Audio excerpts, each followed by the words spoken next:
Darren, let's go with since I saw you last a year or two ago, let's go with the greatest email that you've got in the Ooh. past year. Or it doesn't have to be email, it could be any Yeah. form of communication, but the one that I'm not going to forget that anytime soon. Yeah, well, I guess it's more of a story, and with the kind of songs that we write, we reach an audience that's pretty broken and pretty honest. You know, they're my favorite people. The ones, not the broken ones, but the ones that are just honest about their lives. And so we put out Maybe It's Okay about a year ago, thereabouts. And before it had actually been released, we played it at this little dive bar in Nashville. Because we do that every year, a couple of shows a year at this little dive bar, because I want to reach out of my comfortability. I want to remind me that I was called to go into all the world, not just inside the church. I got to be called outside of the church too. Anyway, this kid came. I'd never met her. Yeah. Anyway, came to the show with her mom. And after the show, she fell into my arms and she said, that song, Maybe It's Okay. She said, I saw a video of it, and that song's keeping me alive. And I was right. So we got to talking. Turns out she had tried to take her own life a couple of times. We became friends with her and her mother. Chelsea was her name, and her mom was Trisha. And over the next year, they came to some We Are Messenger shows, and the first 3 or 4 of those, she had this hope about her. Her eyes were bright. She was smiling, beaming, and it was wonderful. But then, you know, about a year later, we met her at a show we were doing with Toby Mac, and she just didn't look right. She looked distant and separated and isolated. And she just told me she was getting it really hard to live. She was struggling. So fast forward again, a couple of months later, we're back in this dive bar. It's a year from the day we first met her. Maybe It's Okay, she said, was keeping her alive. And 2 nights before the show, I got a call from her mother, Trisha. And Trisha said, Darren, Chelsea's in intensive care.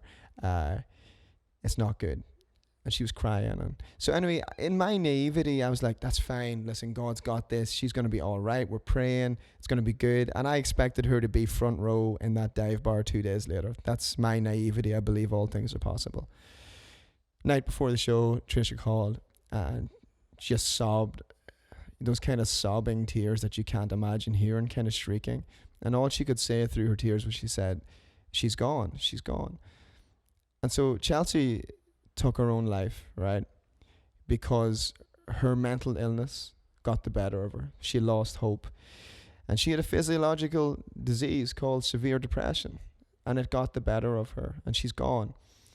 And it ruined me. Like, it ruined all the guys in the band. I went upstairs to my wife and we just cried and hugged. And now, what's really cool about this is a week later, her mom, Trisha, she called and she said, we're going to have Chelsea's remembrance service, or funeral service. And she said, we want to get 60 We Are Messengers t-shirts that say, maybe it's okay if I'm not okay on them. And so, you know, we give her the t-shirts. And we couldn't make the funeral because we were somewhere on the West Coast. But at the funeral, all this family wore these t-shirts.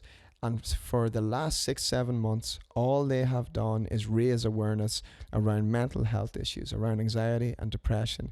And they've taken the greatest tragedy you could imagine, and they're using that to work together for the good of the people around them.